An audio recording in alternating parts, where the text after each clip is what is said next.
इसमें मज़ा ना आए तो टॉपिक को ज़्यादा दिन नहीं पढ़ना, ठीक है ना, हर टॉपिक पढ़ना है। सुन रहे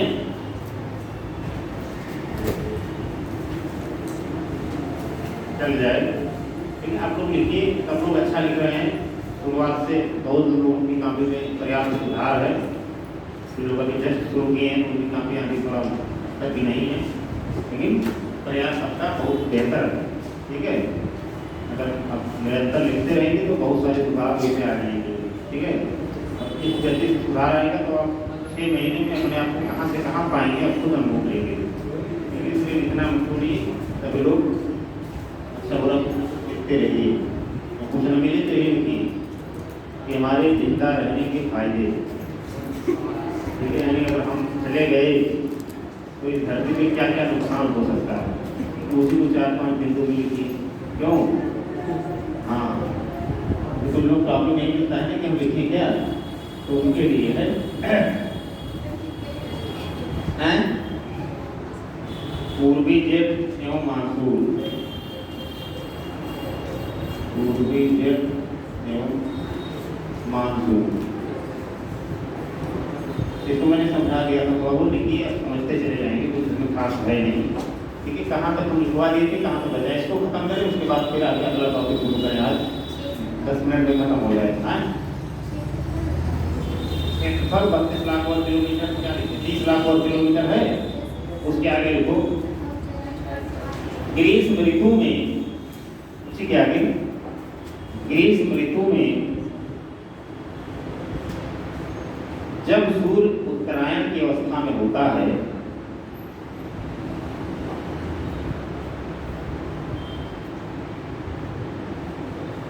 ग्रीष्म ऋतु में जब सूर्य उत्तरायण की दिशा में होता है,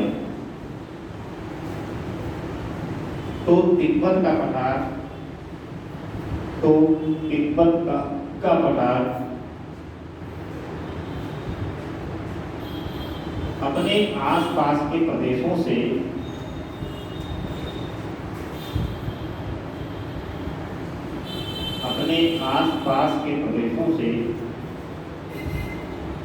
अधिक ताप ग्रहण करता है।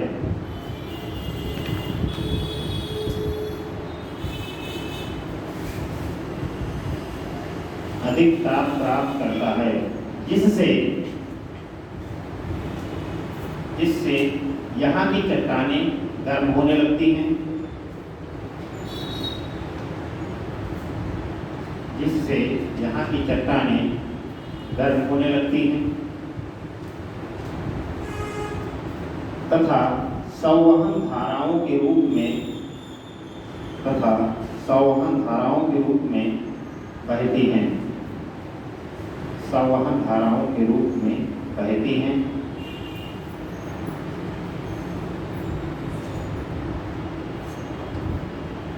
तथा क्षोभ सीमा के पास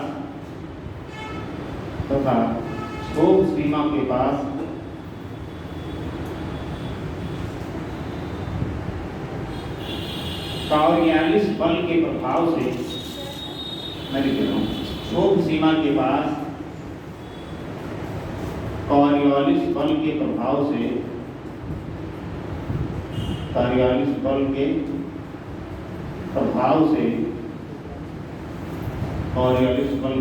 से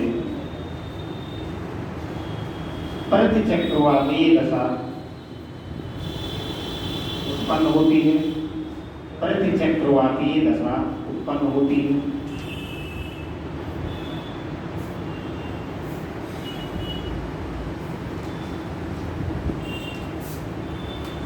प्रतिचक्रवातीय दशा से सीधा सा मतलब है कि उस क्षेत्र में वर्षा नहीं होगी।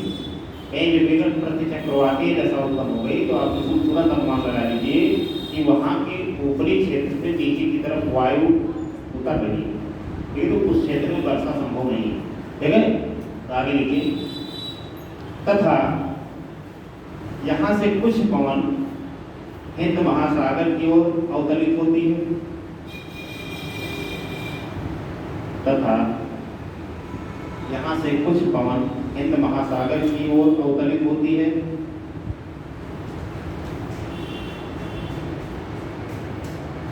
हिंद महासागर की ओर अवतरित होती है, जो कि संभवतः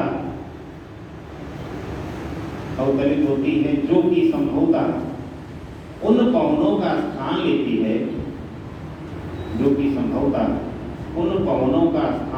है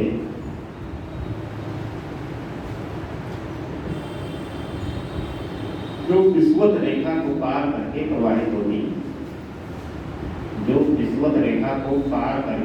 प्रवाहित होती हैं।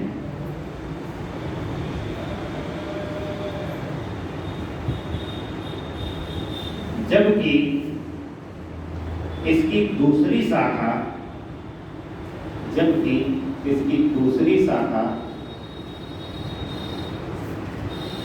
पूर्वी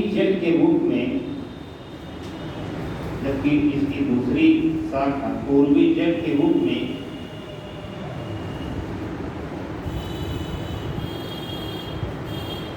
12 किलोमीटर की ऊंचाई पर, जबकि इसकी दूसरी शाखा पूर्वी जेट के रूप में 12 किलोमीटर की ऊंचाई पर प्रायद्वीपीय भारत के ऊपर प्रवाहित होने लगती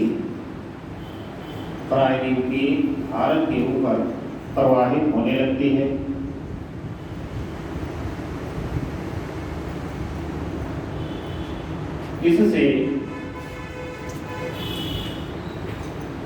इससे दक्षिण पश्चिम मानसून पर निम्न प्रभाव देखने को मिलते हैं।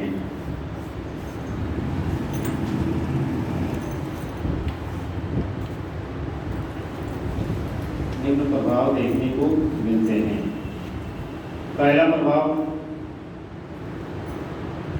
केरल के मालाबार तट पर निम्न प्रभाव देखने को मिलते हैं। डैश नीचे केरल के मालाबार तट पर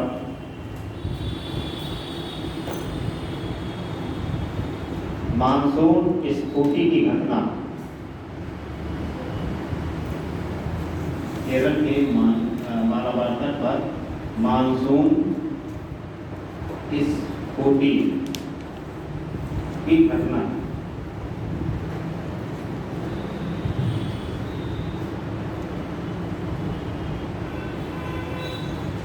दूसरा, बंगाल की खाड़ी में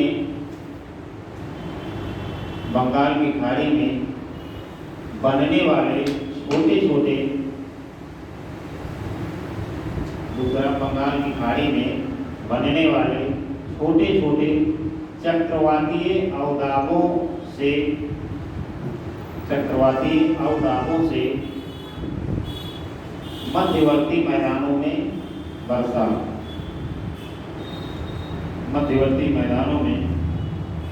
वर्षा।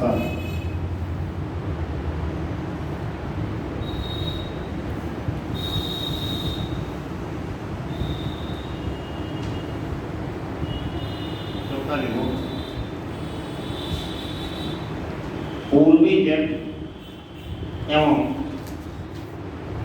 आरटीसी जेट में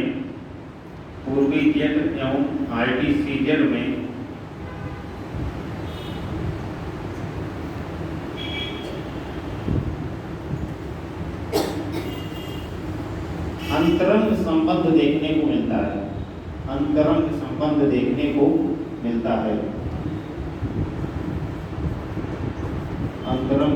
देखने को मिलता है। अर्थात यदि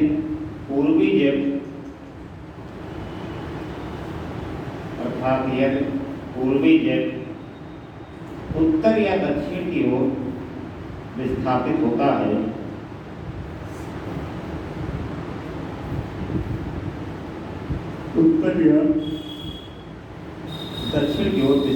होता है, तो ठीक इसी प्रकार का विस्थापन आईटीसीजेड में भी होता है।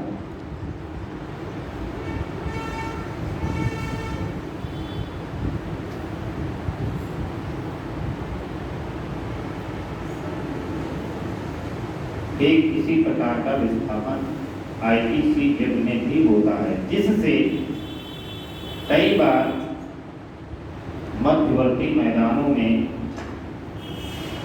जिससे कई बार मध्यवर्ती मैदानों में मानसून ब्रेक की दशा उत्पन्न होती है। मानसून ब्रेक की दशा उत्पन्न होती है।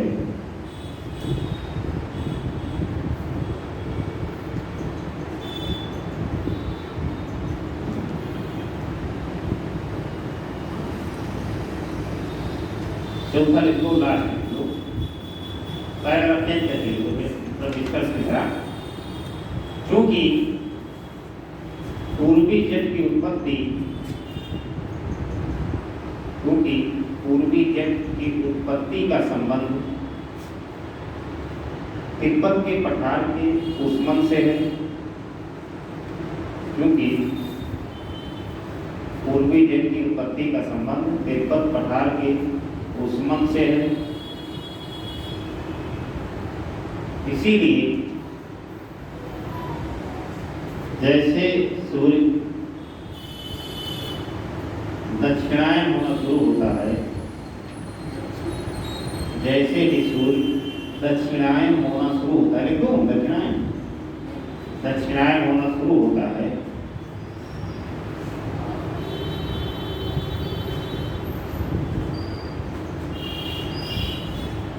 वैसे ही पूर्वी जेट का प्रभाव समाप्त होने लगता है।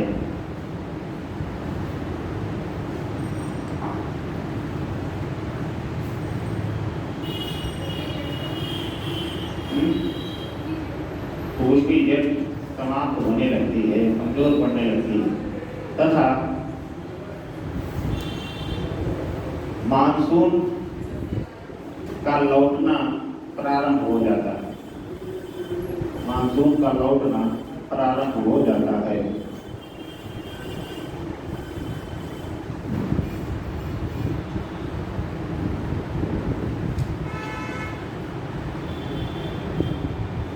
ठीक है, बाकी इसमें इन्हीं सारे सिद्धांतों को मिला करके आप जो ITCL वाला सिद्धांत है उसको ज़्यादा मान्यता प्राप्त है।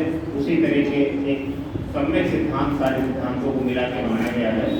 भारत में मानसून की उत्पत्ति के संबंध में या भारत में मौसम और जलवायु के संबंध में, तो यही सारे विचार और यही सारे बातें आपको पूरे मानसून में हैं। आपको मैंने इसीलिए शुरुआत से 0 से ही मैंने बता दिया है कि कोई चीज़ आपको कन्फ्यूजन ना रहे, कि मैंने यहाँ पे बता दिया है कि भाई जलवायु को प्रभावित करने वाले कौन कौन से कारक हैं। भारत के मानसून, भारत में जब मानसून आता है तो उसको कौन कौन से कारक प्रभावित करते हैं, यानी प्रभावित करने वाले कारक हम लोग देख चुके हैं। प्रभावित करने वाले कारक दूसरा हम लोग देख चुके हैं कि पूरे वर्ष में भारतीय उपमहाद्वीप की जो वायुमंडलीय दशा है, लेकिन पूरे वर्ष में वो क्या क्या रहती है, यानी वायुमंडलीय दशा। वायुमंडलीय दशा को हम लोग किस रूप में देखे हैं, ऋतुओं के अनुसार मान के, यानी शीत ऋतु, ग्रीष्म ऋतु, तीसरा वर्षा ऋतु और शरद ऋतु। और उसके बाद में हम लोग ने देख लिया है कि भारतीय मानसून से जुड़े हुए सिद्धांत, भारतीय मानसून से जुड़े सिद्धांत। कभी भी इसके लिए अवश्योर रहेगा, कभी भी भारतीय मानसून से जुड़ा हुआ प्रश्न आता है, ठीक है, तो खुदकर में पूछता है, वो भाव नहीं पूछेगा कि भारतीय मानसून की उत्पत्ति से जुड़े सभी सिद्धांतों का वर्णन कीजिए, इस प्रकार के प्रश्न नहीं पूछेगा। पूछता आपसे खुदकर में जैसे पूछेगा कि भारतीय मानसून की उत्पत्ति से जुड़े पछुआ पवन सिद्धांत को परिभाषित कीजिए, या भारतीय मानसून और पूर्वी जेट का क्या संबंध है, या भारतीय मानसून में की उत्पत्ति में पछुआ पवन सिद्धांत का की क्या उपयोगिता है, या भारतीय मानसून के संबंध में ITCL या अंतः उष्णकटिबंधीय अभिसरण क्षेत्र की क्या भूमिका है, विश्लेषण कीजिए। इस प्रकार के प्रश्न आपके सामने देखने को मिलेंगे, समझिए। तो एक सब में विचार भी होता है और बाकी फोल्डर में भी प्रश्न पूछे जाएंगे, और जो अगर फोर्थ में पूछा जाएगा तो किसी एक ही चीज़ को फोकस करके पूछेगा। ठीक है, जिसको आप बार बार रिवीजन करेंगे तो तभी समझ में आएगा, क्योंकि इसमें बहुत सारे ऐसे शब्द हैं जो टेक्निकल शब्द हैं। ठीक है, अब टेक्निकल शब्द हैं, अगर उनको कोई लाइन अगर आप पढ़ रहे हैं वो टेक्निकल शब्द आ गया, उसको नहीं समझ पा रहे हैं तो आगे की लाइन आप कमजोर पड़ जाएंगे, वहाँ समझ में चीज़ें वहीं से आने रुक जाएंगी। लास्ट तैयारी ऐसे जब आपको समझ में चीज़ें नहीं आएंगी तो बोर हो जाएगा। तो इसलिए बुनियादी चीज़ों की परिभाषा भी मैंने प्रयास किया है कि कोई चीज़ टूटे ना। ठीक है, अब आप लोग रिवीजन कीजिए, रिवीजन के बाद में अगर कोई चीज़ आपसे बचती है कि हाँ भाई ये चीज़ हमको समझ में नहीं आया था, कम आया या ये क्या है, तो आप रिवीजन करने के बाद में किसी कॉलेज में नहीं जाने वाले नहीं हैं, आप कभी भी पूछ सकते हैं कॉलेज के टाइम में, समझिए। लेकिन अनिवार्य है कि रिवीजन कीजिए आप लोग, नहीं तो इसको समझ नहीं पाएंगे, क्योंकि ऐसा टॉपिक है कि पूरे भारत के भूगोल में एकमात्र ऐसा टॉपिक है जो विश्लेषणात्मक है। बाकी सारे टॉपिक हम तथ्यात्मक है। अफवाह प्रणाली में हम क्या आपको बताएंगे, अफवाह प्रणाली में नदियाँ को थोड़ा एक एक नदियाँ लिखवा देंगे, आपको सारी नदियाँ आपको मिल जाएंगी किताबों में, आगे मिल जाएंगी। तो ऐसी चीज़ है कि जो आपको समझ में नहीं आने वाली, जैसे हिमालयन नदियाँ और प्रायद्वीपीय नदियों में क्या मूलभूत अंतर है, इस तरह की तो हम चर्चा कर ही लेंगे। लेकिन उसमें तथ्यात्मक जो बातें हैं कि गंगा में बाएं तरफ से कौन कौन सी नदी मिलती है, दाहिने तरफ से कौन कौन सी नदी मिलती है, सबसे शुरुआत में गंगा नदी से कौन सी नदी मिलती है, सबसे लास्ट में कौन सी नदी मिलती है, कहाँ से निकलती है, कहाँ जो है अपना मुहाना बनाती है, कहाँ डेल्टा का निर्माण करती है। ठीक है, किन किन मैदानों का निर्माण हुआ है, कितने नदी प्रमुख नदी बेसिन है उत्तर भारत में, दक्षिण भारत में, ये सारे प्रमुखों को चर्चा करेंगे जाएंगे। ठीक है, तो ये सब टोटली तथ्यात्मक पर अधिकांश होंगे, लेकिन इसमें थोड़ा सा कॉन्सेप्चुअल था, इसीलिए इसको जैसे रिवीजन आप नहीं करेंगे बार बार तक आप इसको समझ नहीं पाएंगे। समझिए, तो अब इसमें जो भी चीज़ें बताना था वो बता दिए। अब ये टॉपिक आज से आपका खत्म, टाटा बाय बाय हैं। अब अगला टॉपिक हम लोगों का क्या है, ड्रेनेज सिस्टम। देखिए जो आपका सिलेबस है यूपीएससी का, उसी के पैटर्न पे सारी क्लासें चल रही हैं। ठीक है, इससे एक तक कोई टॉपिक में पढ़ाया जाएगा और न छोड़ा जाएगा जो उसमें टॉपिक है, समझिए। तो आप डालिए, थके होंगे नहीं अभी,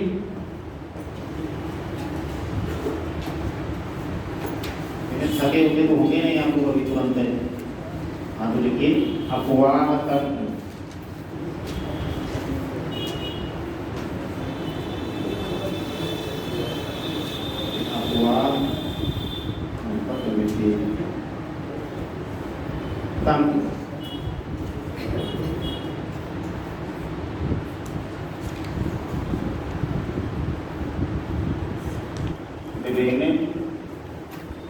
सिस्टम, ये अफवाह सीधा सा मतलब है कि भारत के क्षेत्रफल में जो जल का प्रवाह है, जल का प्रवाह नदियों के रूप में प्रवाहित है, ठीक है, उसका सिस्टम क्या है। यानी अभी आप लोग जो भूगोल विषय में पढ़े हैं, भूगोल विषय में आपने भारत का एक परिचय पढ़ा है। ठीक है, भारत का जो जियोग्राफिक क्षेत्र है उसके बारे में हुआ कि प्रदेश 3-4 भाग में बांट के हम लोगों ने एक प्रदेश का अध्ययन किया है। परिचय में भी हम लोगों ने देख लिया है कि कितनी सीमाएँ सकती हैं। एक जो बुनियादी तत्व बनते हैं वो 2-3 क्लास में मैंने बता दिया है। उसके बाद में अपने उत्तर का पर्वतीय भाग, मैदानी प्रदेश, पठारी प्रदेश, तटीय प्रदेश, द्वीप समूह, सबके बारे में पढ़ लिया है। अब भारत में मानसून के बारे में पढ़ लिए हैं। इतनी क्लास लेने के बाद में एक बात क्लियर हो गई कि भारत में जो जल का प्रवाह है किस दिशा में हो सकता है, ढाल कैसा है पूरे भारतवर्ष में, कुछ चीज़ आपकी क्लियर हो गई। क्योंकि इसलिए क्लियर हो गई थी क्योंकि तमाम जब पर्वत पड़े या मैदान पड़े तो मैंने जल विभाजन की चर्चा की। जल विभाजन का मतलब कोई ऐसा या कोई ऐसी उच्च भूमि जो 2 विशाल जल बेसिनों को इकट्ठा कर देती है। ठीक है, जैसे अरावली पर्वतमाला है भारत के उत्तरी भाग में, ठीक है, लगभग गुजरात से दिल्ली तक अवशिष्ट पर्वत के रूप में है, लेकिन अभी भी कई जगह पे चौवल से बना हुआ है। वैसे कितना भाई 30 से हो जाएगी। पर्वत को पर्वत होगा, जो तिब्बत का पठार है 4 से 5 किलोमीटर उसकी औसत ऊंचाई है, दुनिया का सबसे ऊंचा पठार भी है। तो कितना किससे आएगा, तब भैया 1 किलोमीटर तो बढ़ेगा ना। ठीक है, अभी क्या करता है, गंगा द्वार जो आपका इधर है, और इधर आपका कौन सा द्वार तंत्र है, कौन सा भैया, सिंधु नदी, सिंधु और उसके सहायक नदियों के द्वारा निर्मित, यानी उसको हम कहेंगे मुखिया का ही नाम लेंगे ना, तो सिंधु नदी तंत्र है जो। और इस दोनों को विभाजित करने वाला कौन सी श्रृंखला है, अरावली श्रृंखला। तो ये हो गई जल विभाजक और ये हो गई नदी बेसिन। ठीक है, तो अब इनमें ढाल के अनुरूप जो है जल का प्रवाह हो रहा है। ठीक है, जल का प्रवाह हो रहा है, उससे कौन सी बातें क्लियर होती हैं, कहाँ कौन से उससे संबंधित मैदान निर्मित होते हैं, कहाँ क्या निर्मित होता है, ये सारे जो अध्ययन हम लोग अपवाह तंत्र के माध्यम से ही करेंगे। और क्योंकि इसमें कुछ चीज़ें कंसेप्चुअल हो, जैसे नदी बेसिन क्या होता है, जल श्रोणी क्या होती है, डेल्टा क्या होते हैं, मुहाना क्या होता है, जलग्रहण प्रदेश क्या होता है, तो ये इन सारी चीज़ों की भी चर्चा हम लोग शुरुआत में ही कर लेंगे कि बुनियादी बातें क्लियर रहें, बाद में आएगी तो अब कंफ्यूज होगी लोग। ठीक है, बाकी ये भी थोड़ा बहुत देखा जाएगा कि नदी तंत्रों का जो विकास हुआ है वो कैसे हुआ है, किस प्रकार से भूगर्भिक परिवर्तन के द्वारा नदी तंत्रों का विकास हुआ है। क्योंकि माना जाता है कि पहले जहाँ पे आज हिमालय पर्वत है, ठीक है, वहाँ पे शिवालिक या इंडो ब्रह्म नामक एक नदी प्रवाहित होती थी। हिमालय की उत्पत्ति के पश्चात में वो नदी मार्ग में परिवर्तन आ गया, वही नदी तंत्र 3 भागों में बढ़ गया। इसको हम सिंधु नदी तंत्र, गंगा नदी तंत्र और ब्रह्मपुत्र नदी तंत्र के नाम से जानते हैं। तो थोड़ा सा बुनियादी बातों की हम लोग जाएंगे, इनका इतिहास भूगोल क्या रहा है, कई बार पूछता है एग्जाम में।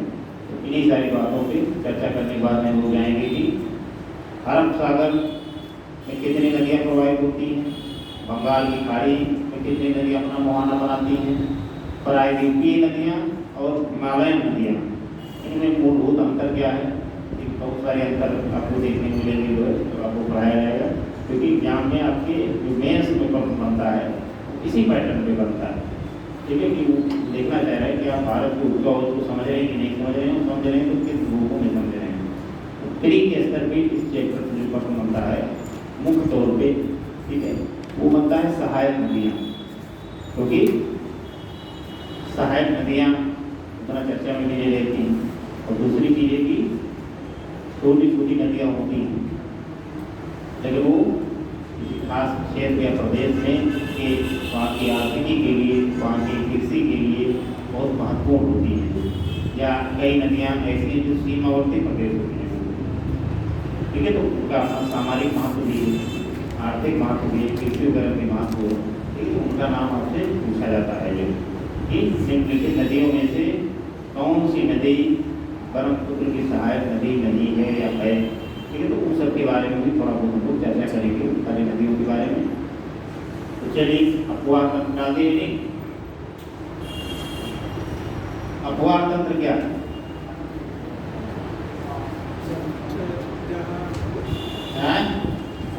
यहाँ से बताए तो एक लोग खड़े हो जाए तो बहुत राजा ना मनोगे तो राजा तरफ पूछते रहे, बैठ के बताएंगे, खड़े होके बताओ तो हम भी सुन लें। बताओ, हम खड़े होके पढ़ाएं तो बैठ के पढ़ो, और खड़े भी ना बीच में हुआ करो। अपवाह तंत्र शब्द में ही सारी बातें होंगी। ठीक है, ऊपर का अपवाह तंत्र जुड़ा हुआ, तो इसका मतलब कि बड़ी बात नहीं, पूरे सिस्टम की बात हो रही है। ठीक है, तो लिख लो पहले अपवाह तंत्र की परिभाषा लिख लो। देखो, अपवाह तंत्र से तात्पर्य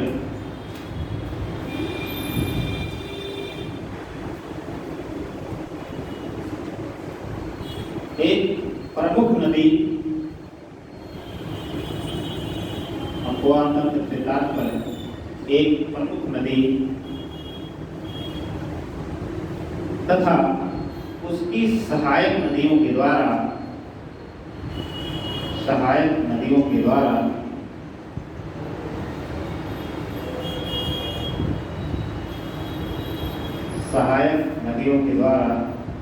सृजित तंत्र से लिया जाता है। सहायक नदियों के द्वारा सृजित तंत्र से लिया जाता है। सृजित तंत्र से लिया जाता है, तंत्र से लिया जाता है। जैसे गंगा नदी है, गंगा नदी और उसकी जो सहायक नदियाँ हैं उसको हम लोग बोलेंगे गंगा नदी तंत्र, सिंधु नदी तंत्र, ब्रह्मपुत्र नदी तंत्र, प्रायद्वीपीय नदी तंत्र बोलने का मतलब उसमें सभी छोटे बड़े सारे सदस्य सम्मिलित हैं, लेकिन नदी एक प्रमुख है, उसी के नाम पर उसका नामांकरण किया जाता है। दूसरा पहले 4-5 शब्द हैं। जल ग्रहण क्षेत्र क्या होता है, मुहाना क्या होता है, इन सब के बारे में, जल विभाजन क्या होता है, तो हम लोग लिख लें पहले छोटी छोटी बातों। तो दूसरा लिखो जल ग्रहण प्रदेश, जल ग्रहण प्रदेश, जल ग्रहण प्रदेश।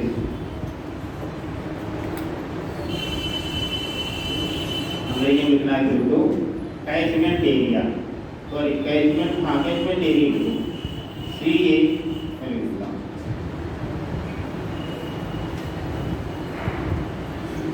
Catchment area, catchment area.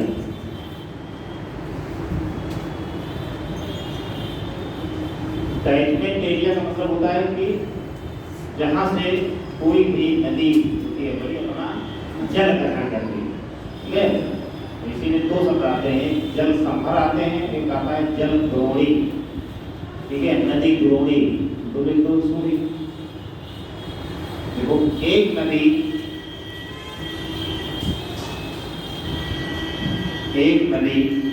जिस विशेष प्रदेश से अपना जल, एक नदी जिस विशेष प्रदेश से अपना जल ग्रहण करती है, अपना जल ग्रहण करती है,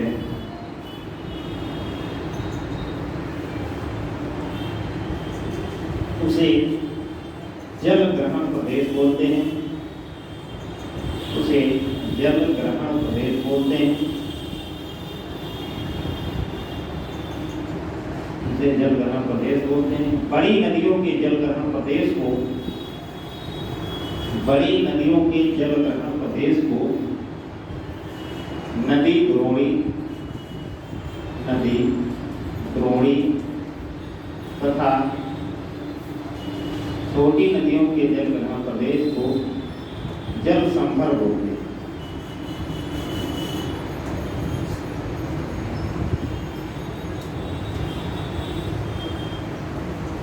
जल संभर बोलते हैं। देखिए बड़ी नदियों के जल ग्रहण क्षेत्र को नदी द्रोणी तथा छोटी नदियों के जल ग्रहण को जल संभर बोलते हैं।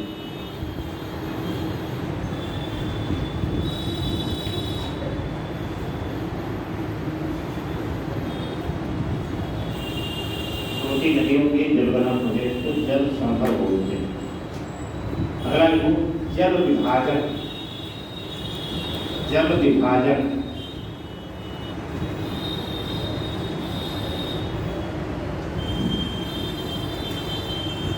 इसी में हम लोग एक महत्वपूर्ण चीज है नदी जोड़ो परियोजना, सबसे महत्वपूर्ण प्रश्न जो मेंस का बनता है, ठीक है, नदी जोड़ो परियोजना और एक है नदी जल विभाग।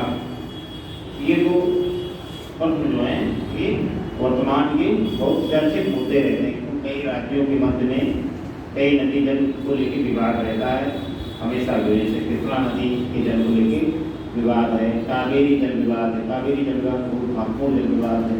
इसी प्रकार से कई ऐसे जल विवाद हैं जो अंतर्राष्ट्रीय स्तर के हैं, जैसे सिंधु नदी विवाद का संग्रह है, सिंधु नदी समझौता है, तीस्ता नदी को लेके है। लेकिन इस प्रकार के विवाद कुछ राष्ट्रीय और कुछ आंतरिक भागों में राज्यों के मध्य संघर्ष देखने को की स्थिति मिलती है, क्योंकि हाल है एक जगह से कोई कैचमेंट एरिया होगा जहाँ से जल प्राप्त करती होगी, वहाँ पे नदी की गति जो होगी वो तेज होगी, ठीक है। तो वहाँ पे अपरदन वगैरह बहुत ज़्यादा करेगी। और कोई ऐसा क्षेत्र होगा कि जो समतल होगा तो वहाँ पे नदी अपना जल पर्याप्त छोड़ नहीं जाती होगी, तो उन क्षेत्रों में कृषि वगैरह बहुत अच्छा होता है, ठीक है। तो कई राज्यों के पास इसी बात को लेकर विवाद है कि भाई जो है नदी का जल द्वार क्या निकलता है, हम कुछ पाते ही नहीं, हमारे यहाँ तो कटा वटा के तो पूरा जो है भूस्खलन वगैरह हो जाता है और लाभ कुछ नहीं मिलता है और सारा नुकसान हमसे हैं और भाई यही फसल आपके यहाँ कहा रहा है, तो यही बहुत हो जाता है। तो केरल और तमिलनाडु, आंध्र प्रदेश, पुदुचेरी, इन 3 राज्यों के अंतर्गत प्रदेशों को मतलब कावेरी जल को लेकर विवाद, तो उसमें ये दिक्कत है। केरल जो नदी निकलती है, केरल निकलती है, केरल में लाभ मिल नहीं पाता है दूसरे शांति क्षेत्रों में, और लाभ कौन लेता है उसका सबसे ज़्यादा तमिलनाडु, ठीक है। तो वहाँ पर कृषि वगैरह हो जाती है, सब कुछ हो जाता है, तो वहाँ पर समस्या नहीं होती, तो मज़ा आता है। केरल वाले क्या करते हैं कि जब हम कुछ नहीं पाए तो कुछ बांध बना के अपना बिजली वगैरह बनाएं, बिजली बना के तो क्या कृषि के समय पानी की कमी हो जाती है। इतनी बड़ी नदी नहीं है, प्रायद्वीप की नदियाँ क्या हैं, ज़्यादातर नदी जल विवाद प्रायद्वीप के भारत में देखने मिलते हैं, उत्तर भारत में बहुत कम है। उसका भी कारण यही है कि प्रायद्वीप की अधिकांश नदियाँ 12मासी प्रकृति नहीं, उत्तर भारत की नदियाँ जो है 12मासी, यानी इसमें 12 मास पानी रहेगा, ठीक है। तो एक अंतर यही हो जाता है प्रायद्वीप की नदियाँ और यहाँ की नदियाँ। तो इसलिए जहाँ पे 12 महीने पानी नहीं रहेगा जिस नदी में, वहाँ पानी को लेकर विवाद तो होगा ही होगा, ठीक है। तो समय पानी को लेकर विवाद होगा, मानसून के समय में बाढ़ को लेकर विवाद होगा, ठीक है। तो विवाद तो उसका प्राकृतिक ही है, लेकिन उसको मानवीय भी कई कारण उसमें जिम्मेदार होते हैं। तो नदी जल विवाद, और नदी जल विवाद से ये नया कॉन्सेप्ट दिया गया था भारत में स्वतंत्रता के पश्चात में, नदी जोड़ो परियोजना, ठीक है। तो नदी जोड़ो परियोजना भी इसी कॉन्सेप्ट पर आधारित थी। हालांकि बहुत ही मतलब कह लीजिए कि आर्थिक रूप से व्यवहार करना होगा, किसी बड़ी नदी को एक दूसरे से जोड़ देना, ठीक है, बड़ा बहुत ज़्यादा कृषि भूमि का नुकसान होगा, जैविकता की हानि होगी, बहुत सारी चुनौतियाँ हैं। लेकिन लाभ भी है, ऐसा नहीं कि कोई परियोजना योजना अगर नए लाभ हो जाए कि औपनिवेशिक शासनकाल के दौरान से इस पर विचार किया जा रहा था कि नदियों को जोड़ दिया जाएगा।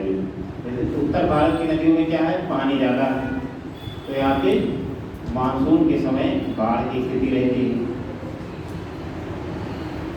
और प्रायद्वीपीय नदियों की स्थिति क्या है, वहाँ पे सूखे की स्थिति रहती है, नदी में उतना पानी नहीं है, क्योंकि उनका जो जल ग्राम क्षेत्र है, चलिए हम लोग पढ़ें कैचमेंट एरिया है, वो छोटा छोटा है। तो इतना हिमालय जैसा बर्फीला क्षेत्र नहीं कि वहाँ बर्फ पिघल के हमेशा पानी प्राप्त हो रहा है, इसलिए वहाँ पे जो जल बढ़ता है वो मानसूनी जल पे ही ज़्यादा करते हैं। मानसूनी जल पे मानसून 12 मास तो रहता ही नहीं। तो एक आगे कि कुछ भारत की नदियों को, उत्तर भारत की नदियों को दक्षिण भारत को से जोड़ दिया जाए। तो उसमें सबसे बड़ा जो प्लान था गंगा कावेरी, मतलब यहाँ से जो गंगा कहाँ बहती, कावेरी कहाँ बहती, दोनों को जोड़ दिया जाए नहर के द्वारा, ठीक है। इसके अलावा कई छोटी छोटी नदियों को एक आध को जोड़ा भी गया है, जैसे सोन और केम, ठीक है, मध्य प्रदेश और उत्तर प्रदेश के बीच में नदियाँ हैं, तो उसको जोड़ा गया है 30 किलोमीटर नहर वगैरह बना के। पोल्लावरम सिंचाई प्रोजेक्ट आंध्र प्रदेश में बनाया गया है, ठीक है, वो भी उसी का हिस्सा है, नहरों के माध्यम से जोड़ दिया जाए। तो इससे एक तो हमारी जो है पानी बढ़ जाएगा मानसून के समय में, तो बाढ़ जैसी स्थिति से हमको बच जाए, और दूसरी ओर जहाँ सूखे जैसी स्थिति रहती है गैर मानसून के समय, वहाँ पे हम लोग कृषि कार्य कर सकते हैं। उसके लाभ बहुत हैं, आपदाओं कमी हो जाएगी, लेकिन बहुत ज़्यादा पूंजी लगना है इसमें, देखिए पूंजी जो है इसमें शुरुआत में बहुत लगेगी। पूंजी के साथ साथ में बहुत सारे विवाद कृषि भूमि बहुत ज़्यादा जाने वाली है। इस सरकार को उसको छोटी सी नहर बनानी होती है, मुख्य नहर की छोटी सी नहर, कितना लाखों करोड़ रुपये उसको क्या देना पड़ता है, मुआवजा अधिग्रहण करना पड़ता है जमीन का, और उसमें भी अधिग्रहण होता है तो बहुत सारे विवाद हो जाते हैं, ठीक है। कहीं पे किसानों का पुनर्वास नहीं सही से हो पाया, कहीं जो उनको मुआवजा पूरी पूर्ण रूप से नहीं मिला, इस तरीके के बहुत सारे विवाद सामने आते हैं। लेकिन तो कोई ऐसा प्रोजेक्ट जिसमें इतनी ज़्यादा कृषि जमीन जानी है, ठीक है, तो वो खतरनाक है। दूसरी चीज़ कि ये जो परियोजनाएँ होती हैं, ठीक है, कि कुछ ऐसे प्रदेशों से मिले, कई राष्ट्रीय उद्यान रास्ते पड़ गया या कोई ऐसा प्रदेश पड़ गया जो जैव विविधता से बहुत परिपूर्ण क्षेत्र है, लेकिन तो पर्यावरणविद जो हैं वो फिर चढ़ जाएंगे तुरंत, ये नहीं बताइए आप जीव जंतु के वाले क्षेत्र में जो है उनकी आवास का विनाश करने के लिए जो है दौड़े पड़े जो, और इस प्रकार की योजनाएं अगर सफल होती हैं तो बहुत सारे जीव जंतुओं को नुकसान हो जाएगा। जैसे भारत में सरदार सरोवर परियोजना इसका उदाहरण लिया जाता है, क्योंकि उसकी सिंचाई बढ़ाने को लेकर बहुत बड़ा विवाद था। 1959 की वो योजना की परियोजना जाके पूरी हुई 2020 के आसपास दिनों में हुई। तो इसीलिए क्योंकि उसकी सिंचाई को लेकर विवाद है कि अगर इतना ऊंचा बांध बना दिया जाएगा तो बहुत सारा बड़ा क्षेत्रफल जो है वो हो जाएगा बाढ़ से या जलमग्न हो जाएगा, और कृषि भूमि वाला क्षेत्र जलमग्न होगा। जो तो एक तरफ आप बिजली बनाने की बात कर रहे हैं, सिंचाई की बात कर रहे हैं, लेकिन हम कहते हैं पानी भर जाएगा फसल के महीने में तो नुकसान हो जाएगा, आवासीय क्षेत्रों में पानी घुस जाएगा। उसको पूरे करने 50-60 साल लग गया वो भी सी परियोजना। और उसकी बात में तमाम भारत में पर्यावरणीय कानून 1970 के बाद बना दिए गए। लेकिन कि आपको कोई छोटी बड़ी परियोजना करना है तो आपको पहले पर्यावरण की मंजूरी है, ठीक है, इन्वायरमेंट क्लियरेंस उसका मिल जाएगा कि हाँ भाई ठीक है। ये आपको भट्ठा लगाना है, ऐसा कुछ थोड़ा कि पक्के के आसपास आपको इतनी गाड़ी मिली भट्ठा लगा दिए। गैस एजेंसी खोलना है तो गैस एजेंसी खोलेंगे भाई विस्फोटक सामान है, आप ऐसे क्षेत्र में नहीं खोल सकते हैं ज़्यादा आवासीय क्षेत्र हो जहाँ पे जो है आवाज़ होते हैं। कोई आवाज़ वाले तो स्कूल के बगल में बता देगा आप गैस एजेंसी खोल दी, कहीं आग लगी तो नुकसान हो गया। जो भट्ठा खोल दी जो भी शहर में जो धुआं दिन पर धुआं तो बेचारे थोड़ा बहुत बुरे आदमी की वो भी काले हो गए। तो ऐसी स्थिति नहीं हो सकती। इन्वायरमेंट क्लियरेंस मस्ट है आपको छोटी से और बड़ी परियोजना सबके लिए, लेकिन तो उसका भी अपना मुद्दा होता है। इसलिए बहुत अव्यवहार परियोजनाएं ऐसे होती हैं। नदी जोड़ परियोजना भी उसी का एक हिस्सा है, इससे बराबर आपको कमियों को देखने को मिलेंगे। नदी जल विवाद और नदी जोड़ परियोजना ये दोनों आपके जो अफवाह वाले चैप्टर है मेन्स वाले महत्वपूर्ण टॉपिक हैं। लेकिन इसके अलावा जो बुनियादी टॉपिक को हम लोग देख ही रहे हैं, जो लेकिन सब थोड़ा सा दिखवा देंगे आपको नदी जल विवाद के संबंध में भी। देखिए इसमें जल विभाजन लिखिए, लिखवा दी जल विभाजन लिख लो, जल विभाजन की परिभाषा में लिख लो। वह उच्च भूमि, वह उच्च भूमि जो दो अफवाह बेसिनों को, वह उच्च भूमि जो दो अफवाह बेसिनों को, दो अफवाह बेसिनों को, अफवाह बेसिनों को एक दूसरे से अलग करती है, एक दूसरे से अलग करती है, उसे जल विभाजक की संज्ञा दी जाती है।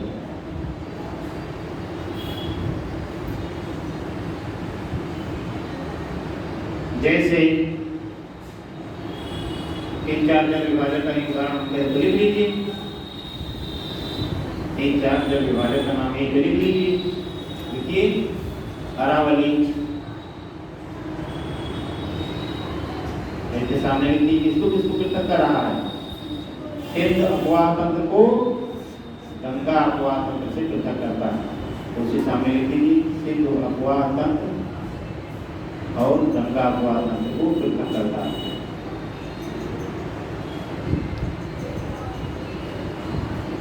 दूसरा विंध्य सतपुड़ा श्रेणी, विंध्य सतपुड़ा श्रेणी। दूसरा एक काम करिए, एक एक मैं भी बना लीजिए भारत का, उससे बढ़िया रहेगा, उसमें आप दर्शा दीजिए, ज़्यादा सही रहेगा। चलिए बनाइए तो भारत का हमारे पास लोग अच्छा बुरा कुछ बनाइए।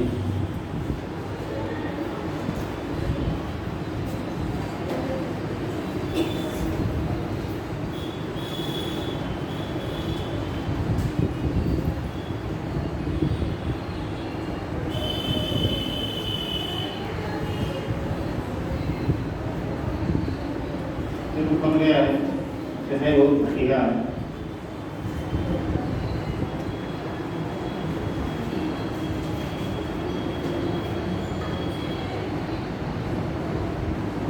नीचे श्रीलंका भी बना दिए, ठीक है, हम वो बना दीजिए। अब इसमें आप दिखा दीजिए इसमें जो जितने आपके वो हैं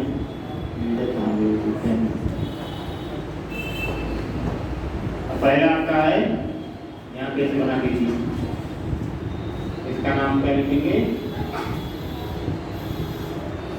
अरावली।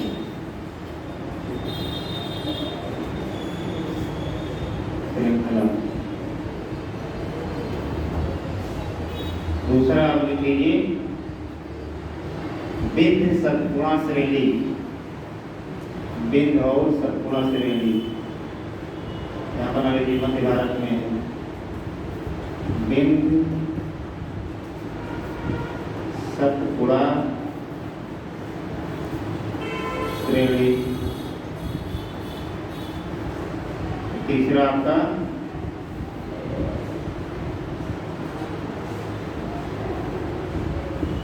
तीसरा कौन है, पश्चिमी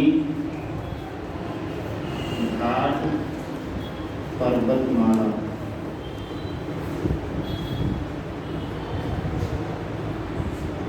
और सबसे बड़ा जो आपका है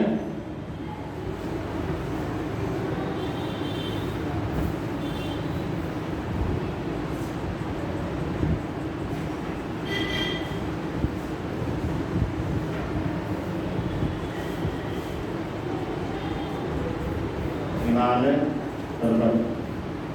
आपका हो जाएगा पूर्वांचल की पहाड़ियां। बस जल विभाजन देने पर्याप्त है जो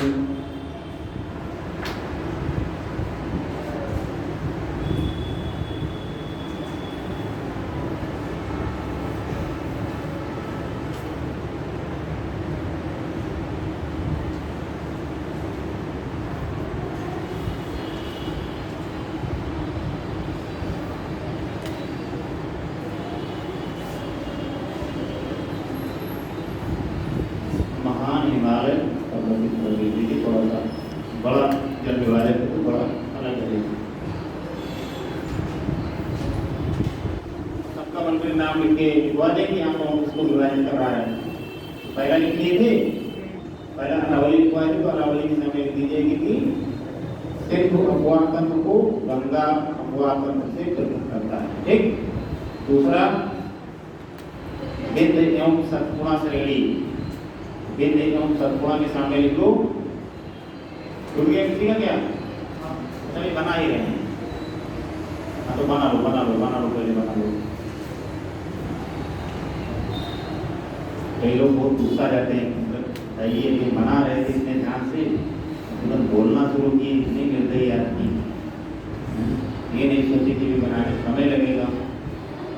एक बार होता है ना, अब तो आराम से बना लो, बन जाए तो बताना, क्या नहीं अगर ना कोई में आए तो बता देना, बोल देंगे क्या लिखा है, क्या लिखा है।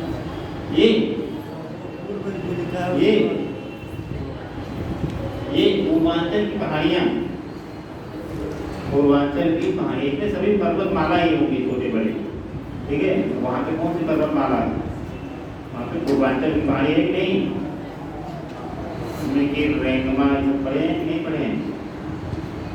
गारो खासी जयंतिया मेघालय में है, दत्तपटकाई मिजो श्रेणी, मेगा श्रेणी है।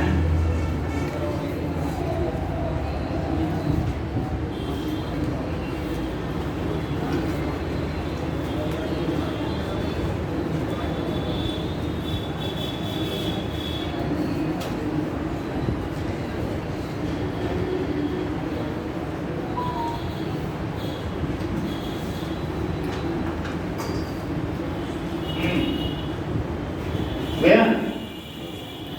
अब इतना बड़ा ताजमहल नहीं बनाना है, इतना टाइम भी नहीं लगना चाहिए। क्यों? पीछे बन गया। चलो लिख लो, दूसरा लिखो। दूसरा क्या केंद्र शतकोणा लिखा है ना, केंद्र शतकोणा के सामने लिखो या हिमालयन अपवातंत्र को, या हिमालयन अपवातंत्र को प्रायद्वीपीय नदी तंत्र को या प्रायद्वीपीय नदियों को पृथक करता है, या हिमालयन नदियों तथा प्रायद्वीपीय नदियों को पृथक करता है। लेकिन अलग ही करेगा, कहीं भी नहीं रहेगा। बोलिए तीसरा लिखो फटाफट, पश्चिमी घाट पर्वतमाला।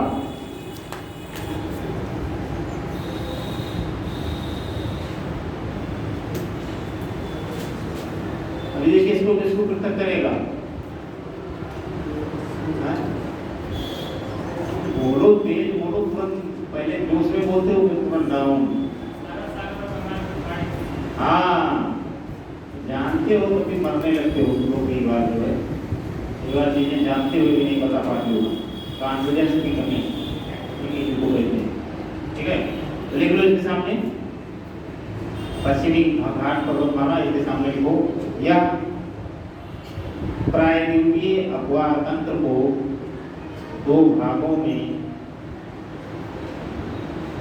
बांटता है, दो भागों में बांटता है, जिन्हें अरब सागर का अपवाह तंत्र, जिन्हें अरब सागर का अपवाह तंत्र एवं बंगाल की खाड़ी का अपवाह तंत्र कहते हैं। हो गया? तो आप इसमें तो कोई कंफ्यूजन नहीं है कि कहाँ बंगाल की खाड़ी है, कहाँ अरब सागर है।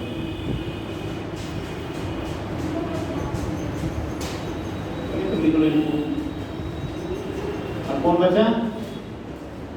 पूर्वांचल की कहानी लिख लो। ये किसको अलग करती है? एक तरह से अंतरराष्ट्रीय जल विभाजक है। लिख लो इसके सामने, यह अंतरराष्ट्रीय जल विभाजक है।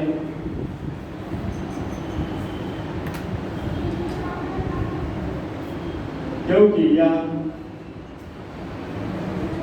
भारत और म्यांमार के,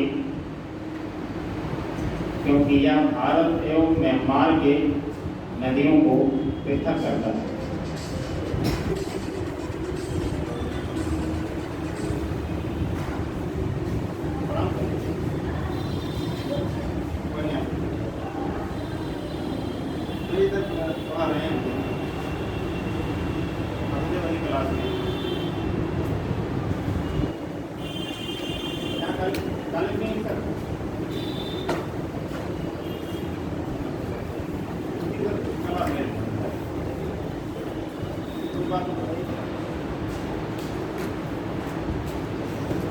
हाँ करेंगे हो, यह अंतरराष्ट्रीय जल विभाजक है, यह क्योंकि यह हिमालय या भारतीय एवं म्यांमार की नदियों को पृथक करता है। ठीक है, तो लास्ट में कौन बचा?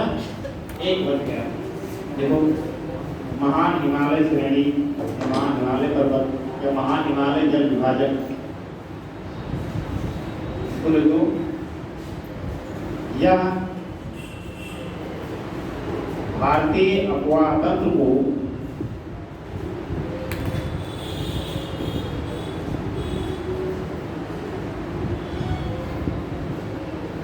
तिब्बतन अपवाह तंत्र या भारतीय अपवाह तंत्र को तिब्बतन अपवाह तंत्र से पृथक करता है। तिब्बत है ना, तिब्बतन अपवाह तंत्र को अलग करता है।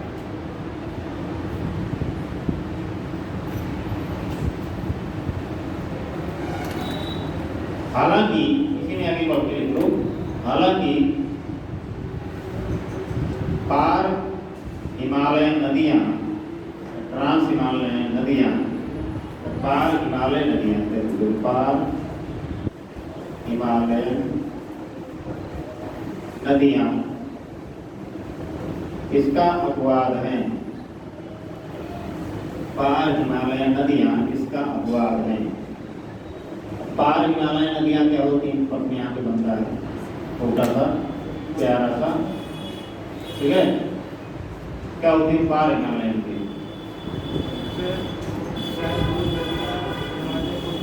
तिब्बत के पठार से लेकर के हिमालय को पार करना।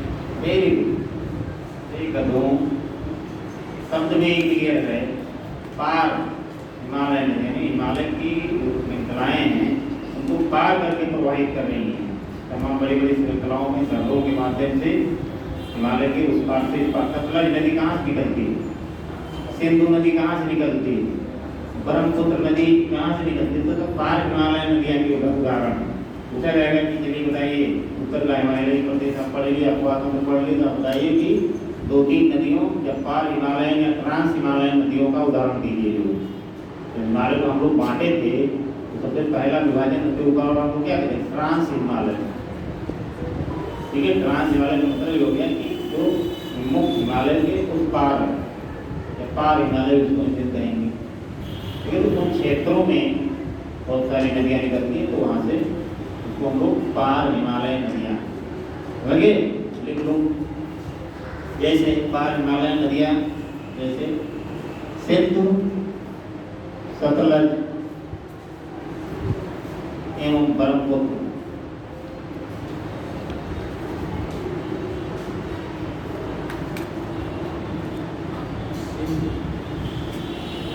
सिंधु, सतलज एवं ब्रह्मपुत्र हो गए पार हिमालय नदियाँ हैं जो भारत में आगे प्रवाहित होती हैं। ये तो हो गया भैया अपवाद तंत्र के संबंध में जो छोटे छोटे शब्दावलियाँ हैं उनकी परिभाषा हो गई, बुनियादी बातें हो गई। इस चैप्टर से संबंधित जो बुनियादी बातें हैं वो हो गई जो, ठीक है। इसको इधर करते हैं।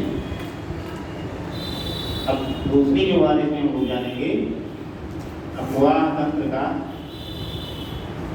अपवाद तंत्र का वर्गीकरण।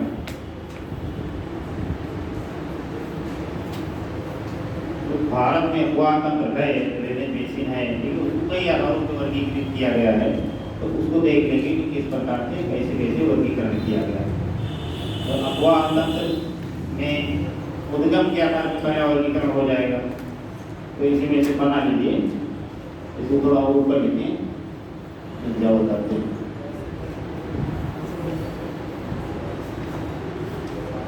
यहाँ लिखें अपवाद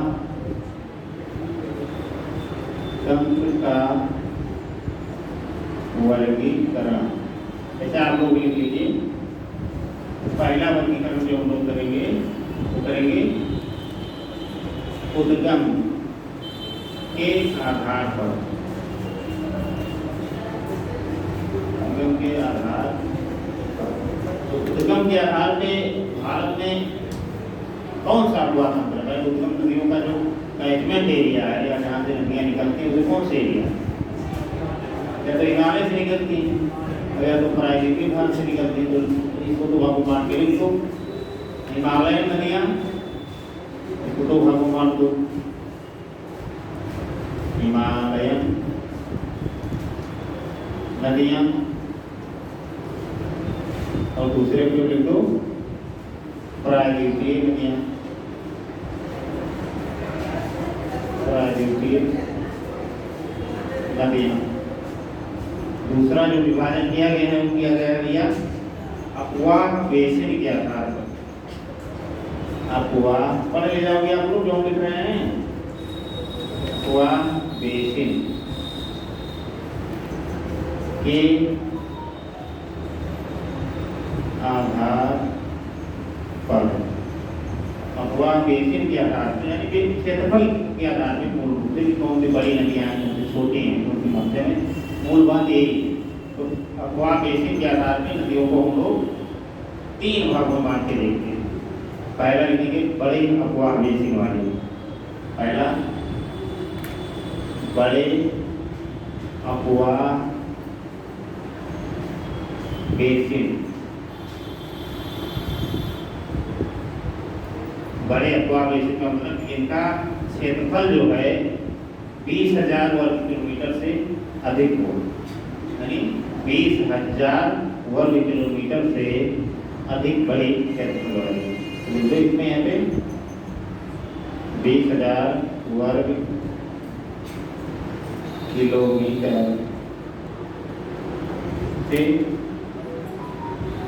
अधिक क्षेत्रफल।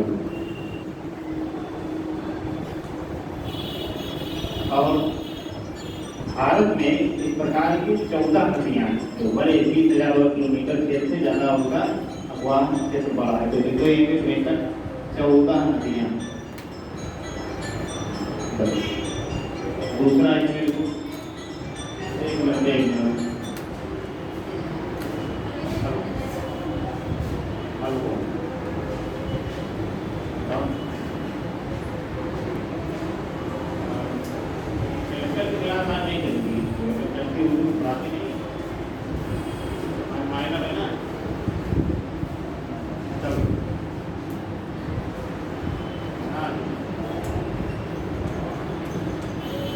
चलिए, हाँ, मूल बात ये बताने का कि अक्वा बेसिन के आधार पे 3 कैटेगरी में बांट दिया गया। एक बड़े अक्वा बेसिन वाली, एक मध्यम अक्वा बेसिन और एक छोटी नदियां जो उनको शामिल किया। जहाँ पे लिखे दूसरा मध्यम अक्वा बेसिन,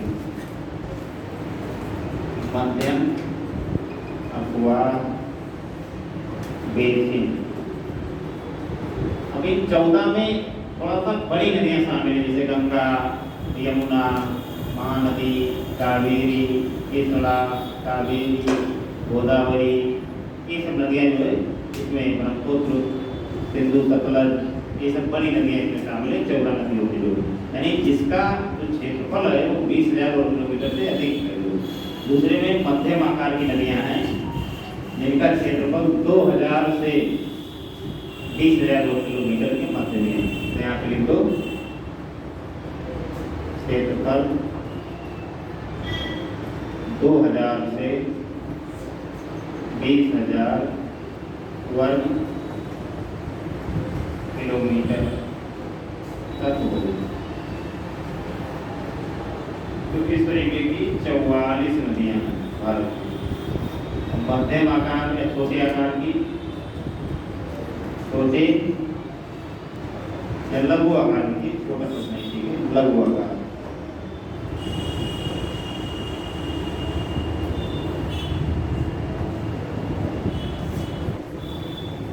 लघु आकार, लघु आकार में 2,000 वर्ग किलोमीटर से छोटी छोटी नदियां सम्मिलित। बस मोटी में लिखी है 2,000 वर्ग किलोमीटर से छोटी।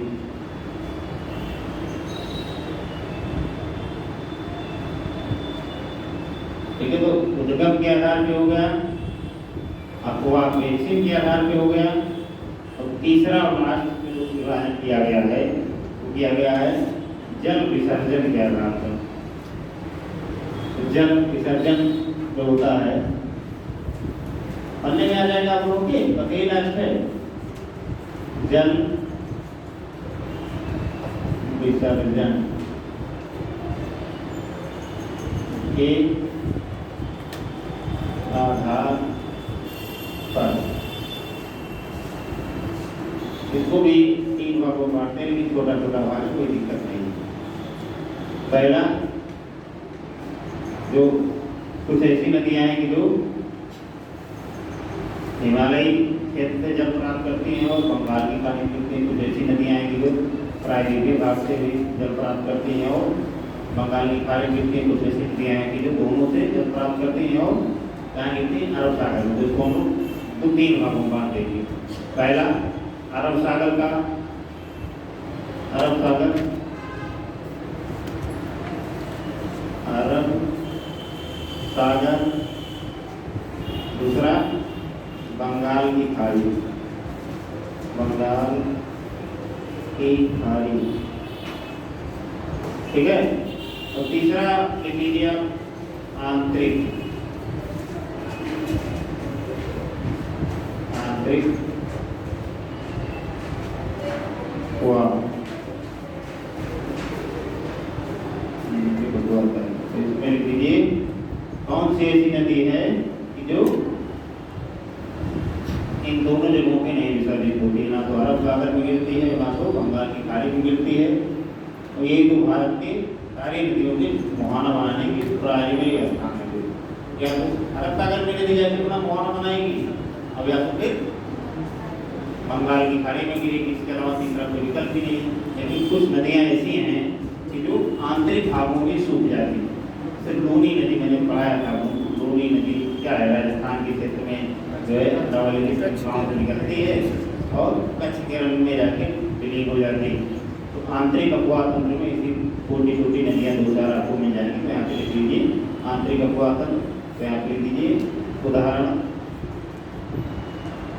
लूनी नदी, बस ये आपका अपवाह तंत्र का वर्गीकरण हो गया। तो बना लो बढ़िया सा जब लोगे, बोलिए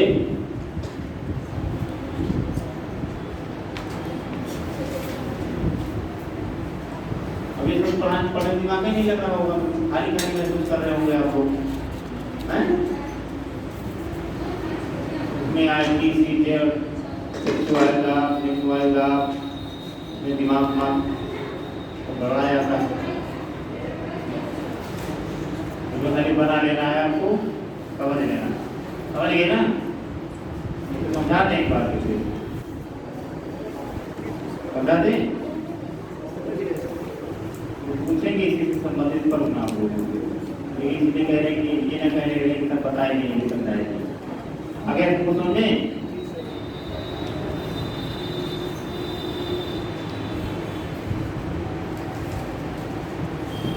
उद्गम के आधार पे दो भागों में बांट दिया गया है। एक हिमालय नदियाँ, प्रायद्वीपीय नदियाँ, अमूमन जो है इन्हीं दो क्षेत्रों से लगभग नदियाँ निकलती भी हैं, तो दोहराई नहीं।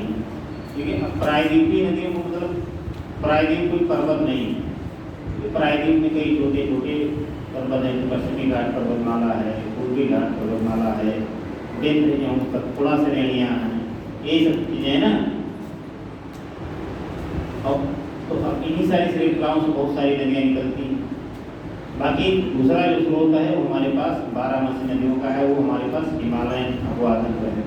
उद्गम के आधार पे दो भागों में बांट दिया गया। अपवाह बेसिन के आधार पे भारत में क्योंकि नदियों का एक जाल, नदियाँ बहुत हैं देश में। अब नदी क्या होती हैं कि किसी भी देश की आर्थिक समृद्धि का सूचक होती है। एक को नदी में भी तो क्योंकि पहले इसीलिए नदियों के किनारे सभ्यताएं बसती थी, क्योंकि जल बहुत प्राइमरी संसाधन है किसी भी स्थान पे आदमी को रहने के लिए। बिना जल के संभव नहीं, अरे घर ना हो लेकिन जल जरूरी है। लेकिन तो जितनी सभ्यताएं देखिए पद्धति प्राचीन काल से कि आधुनिक काल से, वो सब किसी न किसी नदी के किनारे ही ज़्यादा फली फूली, या वर्तमान में भी आप जितने बड़े शहर देखते हैं क्योंकि वो किसी न किसी नदी के किनारे ही आपको अवस्थित मिलेंगे। बहुत कम शहर ऐसे होंगे जो किसी नदी के किनारे अवस्थित नहीं है। दिल्ली है किस नदी के किनारे है? हाँ ठीक है, तमाम सारे शहर भारत के आप दर्जनों से जाते हैं, तब किसी न किसी नदी के किनारे ही बसाए गए हैं। यानी नदियाँ जो है आर्थिक समृद्धि का सूचक है, लेकिन नदियाँ कई बहुत बड़ी भी हैं और कई नदियाँ बहुत छोटी छोटी भी हैं। तो इसलिए दूसरा जो विभाजन कर दिया गया है क्योंकि वो है अपवाह बेसिन के आधार पर। तो अपवाह बेसिन के आधार पर कुछ बड़ी नदियाँ हैं, गंगा, यमुना, सिंधु, सतलज, गोदावरी, महानदी, कृष्णा, कावेरी, नहीं ये सब बड़ी नदियों में शामिल है। नर्मदा, ताप्ती, इनका क्षेत्रफल 20,000 वर्ग किलोमीटर बहुत ज़्यादा है। यानी बड़े क्षेत्र की जनसंख्या को, वहाँ की आर्थिकी को, वहाँ की कृषि व्यवस्था को ये प्रभावित करते हैं। कुछ नदियाँ छोटी हैं, मध्यम आकार की, उतना प्रभाव नहीं डालती, लेकिन कुछ खास विशेष क्षेत्रों में इनका भी प्रमुख रहता है। ऐसा सहायक नदियों के रूप में इसका महत्व है। तीसरा, छोटी छोटी नदियाँ, ठीक है, जो 2-4-10 किलोमीटर में जाके विलीन हो जाती हैं या लंबाई थोड़ा ज़्यादा रहती है लेकिन जल की मात्रा बहुत कम है। कुआनो नदी है, कुआनो नदी की विशेषता है, ठीक है, ये बहुत कटाव के लिए नहीं मिलता है, जबकि बाढ़ के लिए मानी जाती है। इसकी गहराई जो है, गहराई के लिए नदी मानी जाती है। तो कोई ना कोई विशेषता है ही भाई। और बहुत ज़्यादा लंबी नहीं है कि 500 किलोमीटर में प्रवाहित होती है, लेकिन तो 200-300 किलोमीटर में तो प्रवाहित होती ही होती है। तो इन क्षेत्रों की जनसंख्या है, यहाँ की कृषि है, यहाँ की आर्थिकी है, उसको कहीं ना कहीं से किसी न किसी रूप में ये भी प्रभावित करती हैं। तो इस प्रकार की नदियाँ भी, लघु आकार की नदियाँ भी हैं, छोटी छोटी नदियाँ भी जो, लेकिन उनका बहुत सारा महत्व है, तमाम पौराणिक महत्व है और जल का महत्व है ही है। अब देखिए भारत में बहुत सारी ट्रेनों के, बहुत सारी जो है तमाम ऐसी फैसिलिटीज़ के नाम जो नदियों के नाम पे रख दिए गए हैं। जैसे कि बस्ती से आके ट्रेन चलती है मनोहर संगम, ठीक है, मनोहर संगम का मतलब क्या होता है? मनोहर नदी यहाँ पे बहती है, मोटा के आसपास के क्षेत्रों से आके मिल जाती है नागरा नदी में, ठीक है, जहाँ से निकलती है, जहाँ मिलती है, तो सारे क्षेत्रों में अपना मेला वगैरह लगता है, तो कुछ चीज़ है ही है। इसके अलावा देखिए ट्रेनों का नाम उसके पौराणिक महत्व को उजागर करने के लिए रख दिया गया। मनोहर नदी जहाँ बहती है वहाँ से चलेंगे और संगम पे जाके रुकेंगे। संगम मतलब यहाँ पे गंगा और यमुना आपस में मिलती हैं। वो तय कौन सा है? प्रयागराज या इलाहाबाद, ठीक है, वहाँ पर ट्रेनों का नाम इसी तरीके से कर दिए गए। इस तरीके की लंबी दूरी की नदियाँ जो ट्रेन है उनमें भी आप देखिए बहुत सारी नदियाँ हैं, गाँव जंगलों के नाम पे या नदियों के नाम पे, प्राकृतिक चीज़ों के नाम पे उनका नामांकन किया गया है, जो बहुत सारे ट्रेनों के नाम पे करते हैं, लेकिन अपना नाम होता है। दूसरा है जल विसर्जन के आधार पर। जल विसर्जन मतलब कि मुहाना, मुहाना कहाँ बनाती है? मुहाना का मतलब हो गया कि जहाँ नदी समाप्त होती है। ये लिखवाए नहीं है क्या? ये भूल गए नहीं लिखवाए, तो कहीं भी देना पूर्ण होने में कि जिस स्थान पे नदियाँ अपना जल छोड़ देती हैं, समाप्त होती हैं, उसे उस नदी का मुहाना कहते हैं, उसे नदी का मुहाना।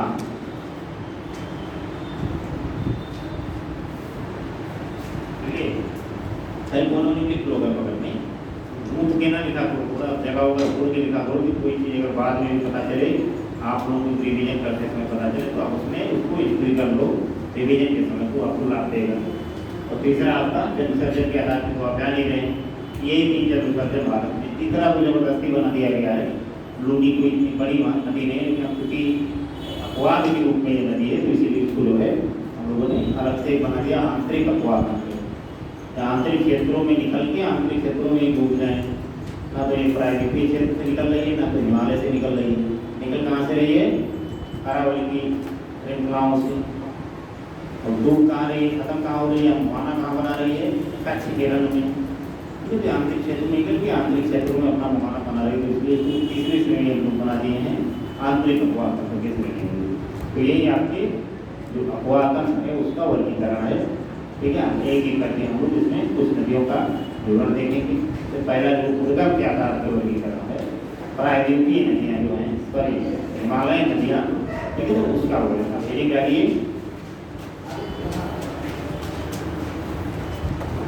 देखिए जो अपवाद बेसिक के आधार पर इसमें कुछ पढ़ना नहीं है आपको, केवल आपको जान लेना है। जल विसर्जन के आधार पर भी आपको कुछ खास नहीं देखना है, आपको ये हिमालय नदियाँ और प्रायद्वीपीय नदियाँ मुख्य रूप से ही नदी तंत्र, तो इसी में आप देखेंगे हम लोग क्या क्या और डालिए हिमालयन नदी तंत्र। हिमालयन नदी तंत्र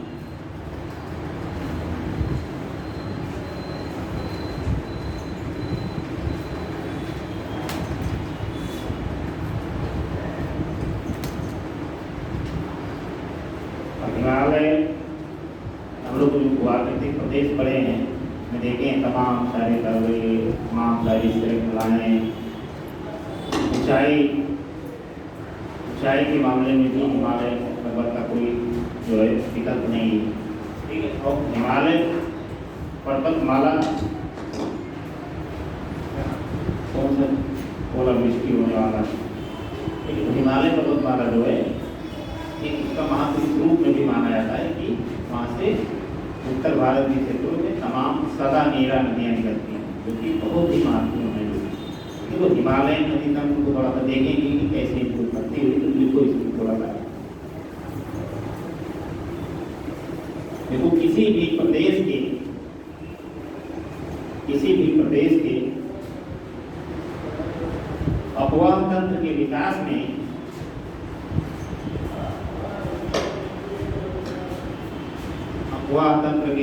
में वहाँ की भूगर्भिक संरचना,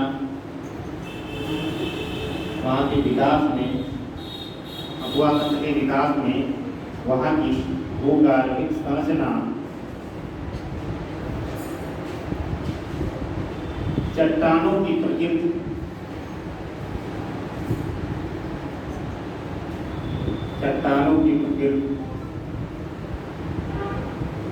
ढाल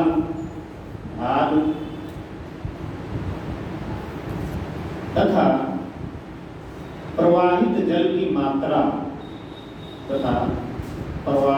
की मात्रा आदि का प्रभाव पड़ता है।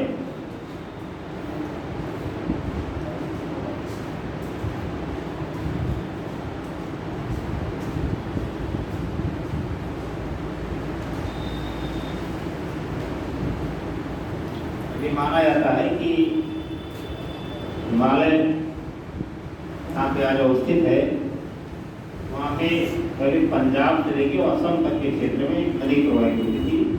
एक उसका जिक्र भी तमाम भारत के जो पौराणिक ग्रंथ हैं उन सब में भी मिलता है, ठीक है, जोड़ते हैं। लेकिन कई नदियाँ ऐसी हैं जिनका पुराणों में या तमाम ऐसे धार्मिक धर्म ग्रंथों में उनका जिक्र मिलता है, लेकिन वो वास्तव में आज के समय में कहीं दिखती नहीं है, ठीक है। लेकिन माना जाता है, भूगोलविदों ने भी इस बात को स्वीकार किया है कि जहाँ पे आज हिमालय है वहाँ से पहले शिवालिक नदी या इंडो-ब्रह्म, ठीक है, उसका नाम जो था वो शिवालिक या इंडो-ब्रह्म,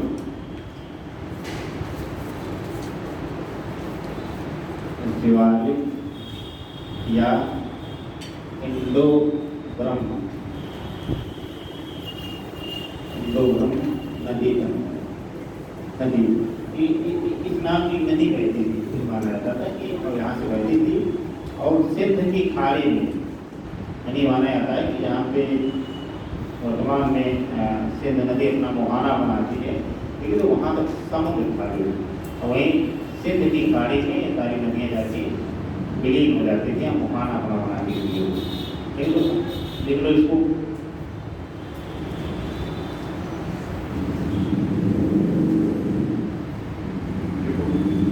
वर्तमान में जहाँ पर हिमालय पर्वत की श्रृंखलाएं हैं,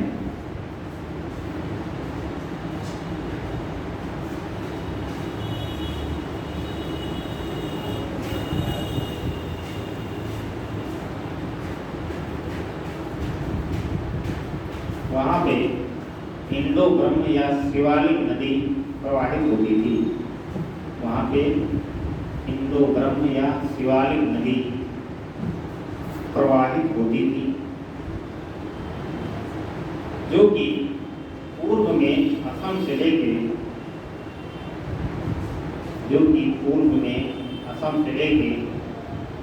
पंजाब तक प्रवाहित होती थी, जो कि पूर्व में असम से लेकर पंजाब तक प्रवाहित होती थी तथा सिंध की खाड़ी में गिर जाती थी या मुहाना बनाती थी, तथा सिंध की खाड़ी में मुहाना बनाती थी।